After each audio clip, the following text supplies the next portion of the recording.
Bonjour, quoi. Déjà la 4e semaine du carême. Alors, ça pousse bien.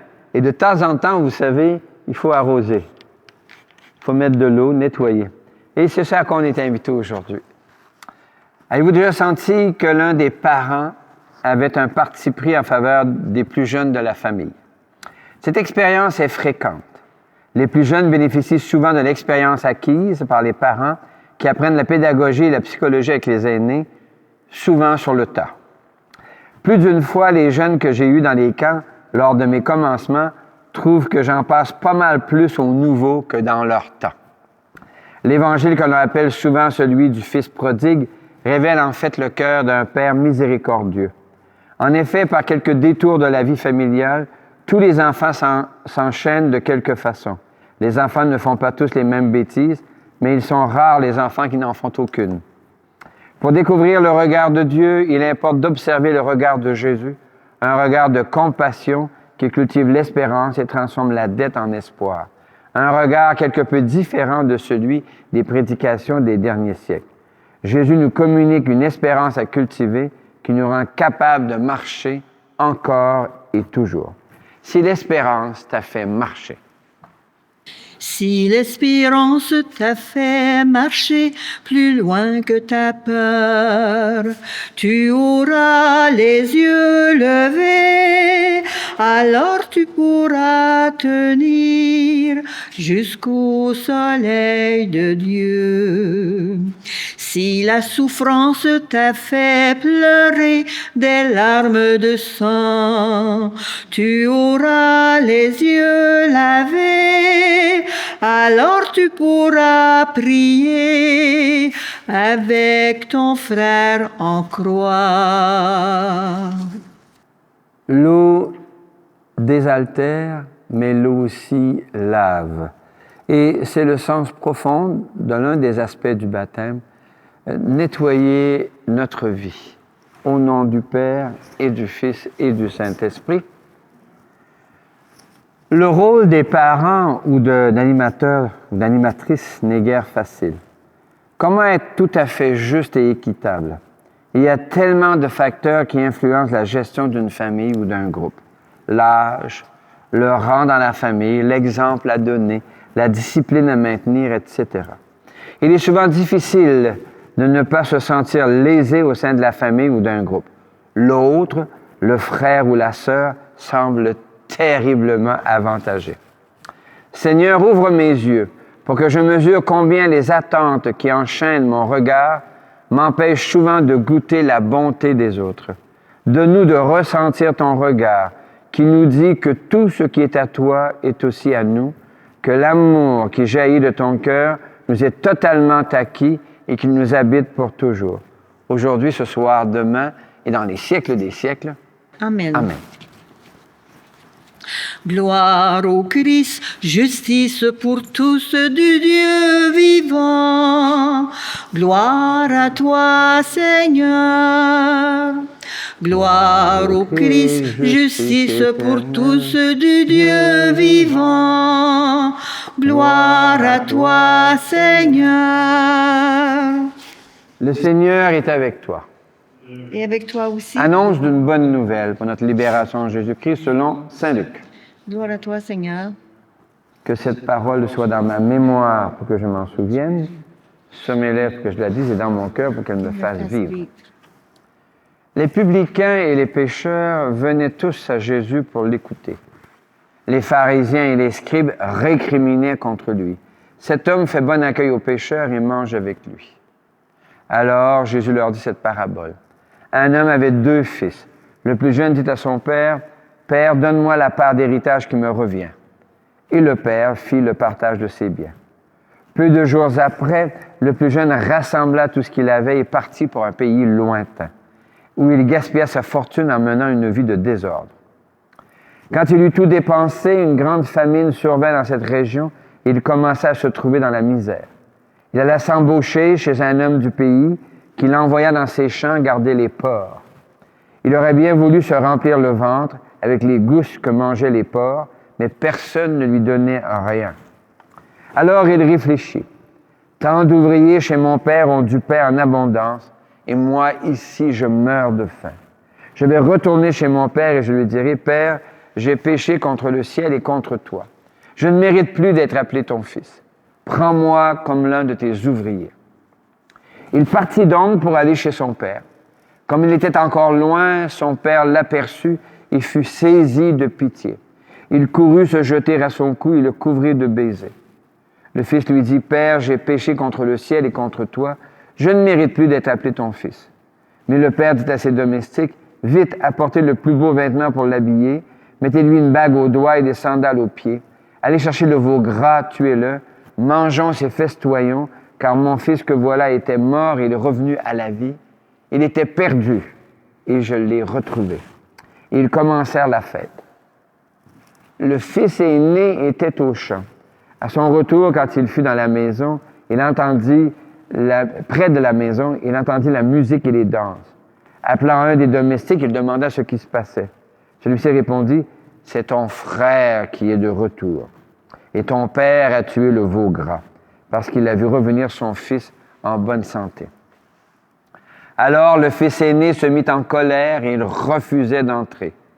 Son père, qui était sorti, le suppliait. Mais il répliqua, « Il y a tant d'années que je suis à ton service, sans avoir jamais désobéi à tes ordres, et jamais tu ne m'as donné un chevreau pour festoyer avec mes amis.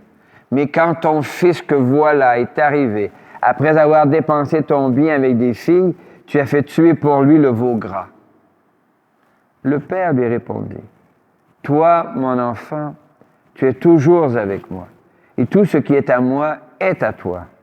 Il fallait bien festoyer et se réjouir, car ton frère que voilà était mort, il est revenu à la vie, il était perdu et il est retrouvé. » Acclamons cette parole de Dieu. Louange à toi, Seigneur Jésus. Gloire au Christ, justice éternelle du Dieu vivant. Gloire à toi, Seigneur. Gloire au Christ, justice éternelle du Dieu vivant. Gloire à toi, Seigneur. Est-il besoin de commenter ce texte? Un homme avait 2 fils. Et n'y a-t-il pas en nous ces 2 fils? Un aîné et un cadet. L'aîné est souvent effectivement plus responsable, qui a le sens du devoir, de la loyauté à l'engagement pris. L'enfant qui est capable de devenir adulte, mais dans la docilité. N'y a-t-il pas aussi en nous quelque part ce fils cadet, rebelle, qui veut sa liberté? Et à certaines heures, nous sommes le fils docile, et à d'autres heures, ne sommes-nous pas le fils rebelle? Et la parabole nous invite à découvrir, au-delà de notre filiation, il y a une parentalité responsable, une paternité ou une maternité qui aime les 2 fils. Et dans cette parabole, le plus jeune est parti avec tout son héritage à lui. Lui, il n'y a plus rien, là. Le fils aîné a encore toute la terre, tout le bétail. Le père lui dit, tout ce que j'ai, c'est à toi, là. Lui, là, il n'y a plus rien, là. Il lui reste la vie. Il lui reste qu'il est vivant. Et ne sommes-nous pas invités à découvrir au fond de nous que malgré toutes le gaspillage des ressources que nous pouvons vivre, nous sommes encore invités à découvrir davantage. Cadet, quand nous nous enchaînons aux dépendances de toutes sortes, qui nous gardent loin de Dieu. Aîné, quand nous nous enchaînons aux prescriptions morales, aux devoirs qui coupent le regard de la miséricorde de Dieu. Alors, nous est proposé, à l'approche de Pâques, les grands pardons, que nous célébrerons bientôt. Nous est proposé d'accueillir à nouveau le regard d'un Dieu qui guéris, qui libère à la fois le fils cadet et le fils aîné de leurs limites respectives, qui sont opposées, mais qui, au fond de nous, se croisent. Retrouvons le regard de Dieu, notre Père, sur le fils prodigue et sur le fils aîné, l'homme du devoir et de la loyauté. Laissons-nous étonner et laissons Dieu faire son travail, comme le disait Charles Péguy. Goûtez et voyez comme est bon le Seigneur. Goûtez et voyez comme est bon le Seigneur. Goûtez et voyez comme est bon le Seigneur. La parabole du Fils prodigue révèle le cœur d'un Dieu de compassion. Nous étions perdus, Dieu nous trouve, car nul n'est trop loin pour Dieu, chante une hymne du carême. Toi le crois-tu? Oui, je le crois. La parabole du Fils aîné invite à dépasser le devoir et la loyauté pour glisser dans la pleine et gratuite miséricorde de Dieu. Oui, Dieu aime non pour ce que nous faisons, mais pour ce que nous sommes.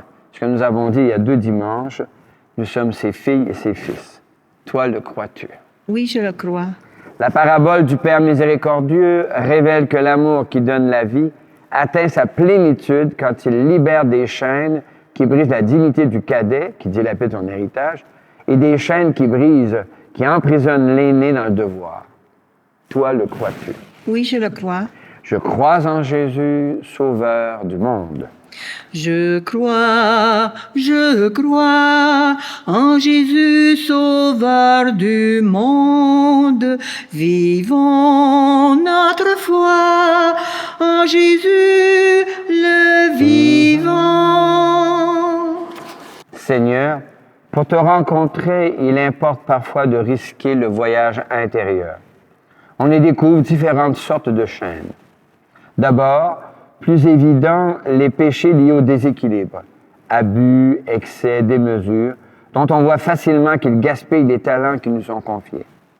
Puis, plus subtil, les péchés liés à une stricte observance des règles, une rectitude morale qui construit un regard dur sur les faiblesses des autres. Seigneur, il y a en moi un fils cadet qui dilapide et un fils aîné qui juge et condamne. Alors je m'agenouille devant toi, Seigneur, me voici, accueille-moi et pardonne-moi. Kyrie eleison, Seigneur, prends pitié de nous.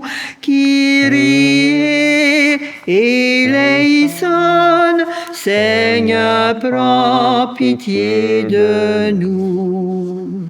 Osons présenter nos demandes au Seigneur, qui se fait proche de nous en ce temps de carême, pour briser les chaînes qui alourdissent notre marche vers la lumière. Avec un refrain de la tradition grecque, chantons Kyrie eleison. Kyrie Christe, Kyrie eleison. Pour l'Église de Dieu, Seigneur, l'Église se comporte souvent comme le fils aîné. Elle énonce des règles morales ou éthiques qui enchaînent nombre de gens dans les carcans de ses lois. Elle a souvent la condamnation facile. Afin que notre Église reconnaisse qu'elle a aussi besoin de pardon de Dieu, chantons. Kyrie Christe, Kyrie eleison. Pour les sociétés humaines, Seigneur, les États établissent des lois et des codes des lois pour nombre d'aspects de la vie commune. Souvent, les citoyens se sentent enchaînés dans ces règles ou des procédures dont ils ignorent les subtilités ou subissent les contraintes. Afin que les États se découvrent issus de la volonté citoyenne et qu'ils apprennent à la respecter. Chantons. Kyrie Christe, Kyrie eleison. Pour les jeunes et les aînés, Seigneur, combien de jeunes se sentent enchaînés dans les codes de la vie familiale, de la vie scolaire, du monde du travail, etc. Et combien d'aînés se sentent enchaînés dans les blessures de leur vie. Afin que les jeunes et les aînés découvrent la joie du pardon, chantons.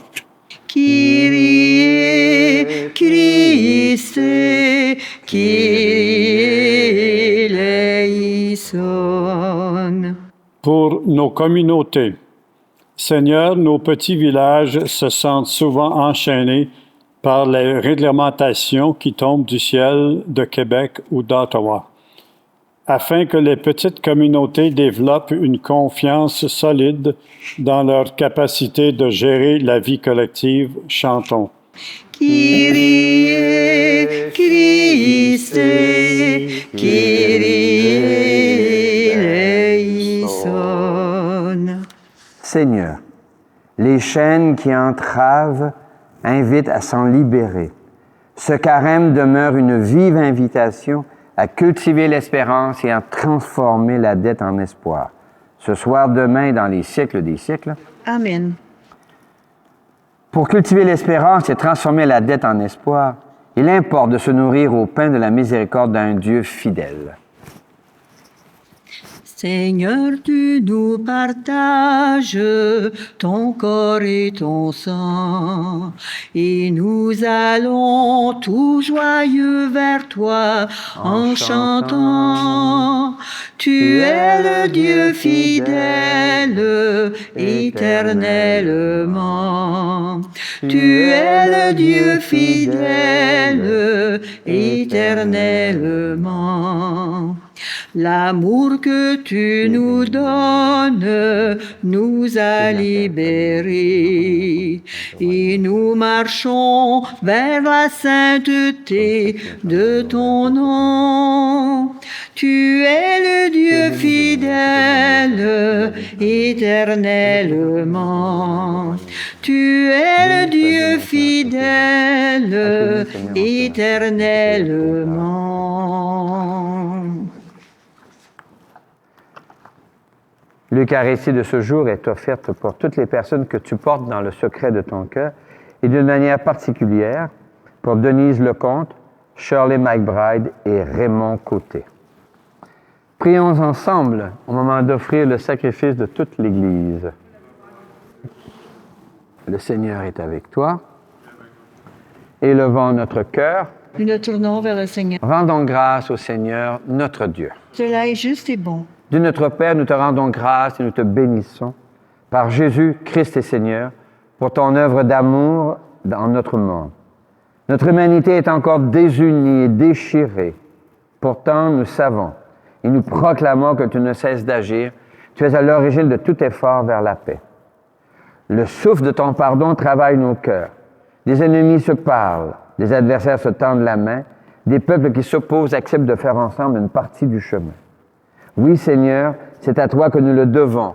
Si le désir de s'entendre l'emporte sur la guerre, si la soif de vengeance fait place au pardon, et si l'amour triomphe de la haine. C'est pourquoi nous pouvons toujours te rendre grâce, te bénir et unir nos voix à celles qui te chantent unanimes dans les cieux. Saint Seigneur est ton nom, au plus haut dans les cieux. Béni soit celui qui vient, Jésus-Christ le Seigneur. Cieux et terre sont remplis, ta joie brille en nos cœurs. Acclamons, acclamons et louons le Seigneur. Oui, tu es saint, Seigneur, et tu peux encore sanctifier. Envoie le souffle de ta bienveillance sur ce pain et sur ce vin, afin qu'ils deviennent pour nous et devant nous le corps et le sang de Jésus, le Christ, notre Seigneur. La nuit même où il fut livré, il prit du pain. Il te rendit grâce pour ton amour, il le bénit, il le rompit de ses propres mains, et il le donna à ses proches en leur disant, « Prenez et mangez-en tous, ceci est mon corps, livré pour vous. »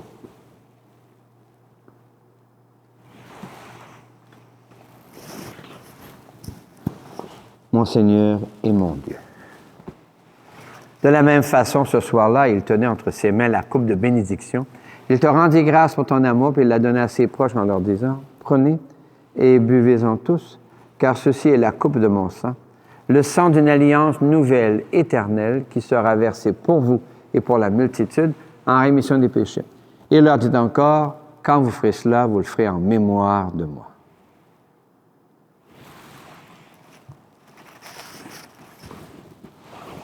Mon Seigneur et mon Dieu. Nous annonçons ta mort, Seigneur Jésus. Nous proclamons ta résurrection. Nous attendons ta venue dans la gloire. Et nous te prions, Seigneur, avec le pape François, notre évêque Guy Boulanger, avec les familles, avec toutes les tensions des vies de famille, des vies intérieures, voir grandir les enfants, les voir être différents. Et enfin, nous te rendons grâce avec ceux et celles dont nous portons les prénoms, dont Marie et Joseph, en Jésus le Christ, notre Seigneur. Par lui, avec lui et en lui, à toi, Dieu le Père Tout-Puissant, dans l'unité du Saint-Esprit, tout honneur et toute gloire pour les siècles des siècles. Amen. Comme nous l'avons appris du Sauveur et à son invitation, nous pouvons dire, Notre Père, qui es aux cieux, que ton nom soit sanctifié, que ton règne vienne, que ta volonté soit faite sur la terre comme au ciel. Donne-nous aujourd'hui notre pain de ce jour. Pardonne-nous nos offenses, comme nous pardonnons aussi à ceux qui nous ont offensés, et ne nous laisse pas entrer en tentation, mais délivre-nous du mal. Car c'est à toi qu'appartiennent le règne, la puissance et la gloire, pour les siècles des siècles. Amen. Seigneur Jésus-Christ, tu as dit à tes amis, je vous laisse la paix. Je vous donne ma paix. Ne regarde pas nos égarements, mais la foi de ton Église. Pour que ta volonté s'accomplisse, donne-lui toujours cette paix. Conduis-la vers l'unité parfaite, toi qui règnes pour les siècles des siècles, et que la paix du Seigneur soit toujours avec vous. Avec toi aussi. Merci. Qu'elle vienne en toi, la paix de Dieu. Qu'elle vive en toi, la paix de Dieu. Qu'elle chante en toi, qu'elle aime en toi, la paix de Dieu. Qu'elle vienne en toi, la paix de Dieu. Qu'elle vive en toi, la paix de Dieu. Qu'elle chante en toi, qu'elle aime en toi, la paix de Dieu. Ton père a fait tuer le veau gras, il fait une fête parce que ton frère est revenu. Le père répond, ton frère était mort, il est vivant. Le voici, l'agneau de Dieu, celui qui ranime nos vies par l'intérieur pour nous rendre à nouveau actifs dans la communauté. L'agneau de Dieu, c'est lui qui enlève les péchés du monde. Seigneur, je ne suis pas digne de te recevoir, mais dis seulement une parole et je serai guéri. Que le corps et le sang du Christ nous gardent pour la vie éternelle. Amen. Amen. N'aie pas peur, laisse-toi regarder par le Christ, laisse-toi regarder, car il t'aime. N'aie pas peur, laisse-toi regarder par le Christ, laisse-toi regarder, car il t'aime. Il a posé sur moi son regard, et ses yeux en lisaient long. Il a posé sur moi son regard, c'était celui du pardon. N'aie pas peur, laisse-toi regarder par le Christ, laisse-toi regarder, car il t'aime. N'aie pas peur, laisse-toi regarder par le Christ, laisse-toi regarder, car il t'aime. Est-il possible de vivre de la gratitude quand on désespère de soi-même? Oui, c'est le moment pour goûter à la miséricorde de Dieu. Oui, c'est l'occasion de glisser dans le mystère intime de l'amour de Dieu qui atteint sa profondeur ultime dans le pardon.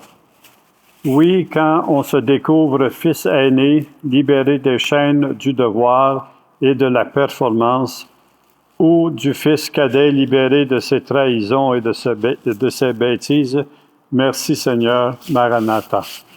Merci Seigneur, Maranatha. Merci Seigneur, Maranatha. Merci Seigneur, Maranatha. Merci Seigneur. Le regard que le Père porte sur les deux fils de la parabole d'aujourd'hui se trouve aussi chez saint Paul. C'est Dieu lui-même qui nous réconcilie. Laissons-nous faire. Lecture de la deuxième lettre de saint Paul apôtre aux Corinthiens. Si quelqu'un est dans le Christ, il est une créature nouvelle. Tout cela vient de Dieu. Il nous a réconciliés avec lui par le Christ et il nous a donné le ministère de la réconciliation. Car c'est bien Dieu qui, dans le Christ, réconciliait le monde avec lui. Il n'a pas tenu compte des fautes et il a déposé en nous la parole de la réconciliation. Nous sommes donc les ambassadeurs du Christ et par nous, c'est Dieu lui-même qui lance un appel. Nous le demandons au nom du Christ, laissez-vous réconcilier avec Dieu. Parole du Seigneur. Nous rendons Amen. grâce à Dieu. Le Seigneur est avec toi. Et avec toi aussi. Que le Dieu fidèle brise les chaînes qui alourdissent ta route, que ce soit des chaînes de décadence ou des chaînes du devoir. Que Dieu cultive en toi l'espérance et transforme tes dettes en espoir. Et que Dieu te bénisse au nom du Père et du Fils et du Saint-Esprit. Amen. Allez, joyeux carême, car tout recommence. Tout recommence en Jésus-Christ. Prenons la route qui nous mène à lui. Prenons la route du pardon, où nous attendons la tendresse, un Dieu qui ouvre sa maison aux héritiers de la promesse.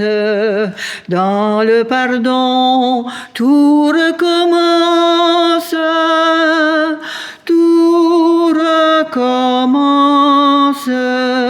en Jésus-Christ. Prenons la route qui nous mène à lui.